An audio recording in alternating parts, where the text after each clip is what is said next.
First कही रखुଛି background को ignore करेंगे। सो सकाल आम रेडी होकर झीर मोर बाहर टे चिकेन आ पुदीना पत्र आने तो आज गोटे दमदार चिकेन बिरयानी बनव।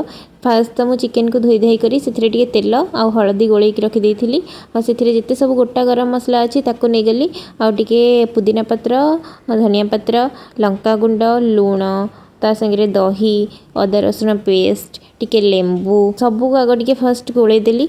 मु एक्चुअली हलदी ऑलरेडी गोल रखी से अल्प टिके हलदी देली तापर टिके आर्ची बिरयानी मसला और टिके चिकेन मसला मोर नथिला मोर जो कोल्हापुरी मसलाटा थिला चिकेन मसलाटा सेटा मु सिथरे गोले देकी ताकू फ्रीजर रे 45 मिनिट पय रखिदेली। आ एपटे पियाज को पूरा चुन चुन करी काटी देथिली ताकू तेल रे छाणी के रखिदेली। ए गोटे डिश रे मु टिके अधिक क्वांटिटी रो पानी नै जाईची सेथरे लूण घी आ चावल को दे देली आ जो गोटा गरम मसला नैथिली ताकू गोटे कपड़ा रे बांधी के सेथरे पके देली।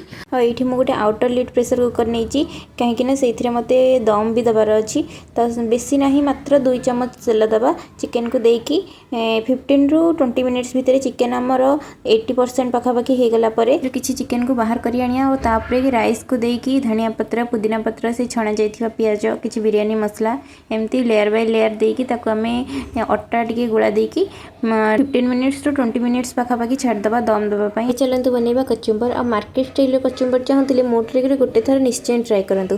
फर्स्ट कौन करेंगे धनिया पत्र पुदीना पत्र कंचा लंका लुण आ दही सबको भल कि दली देवे तापर आप आवश्यक अनुसार दही से मिसेबे।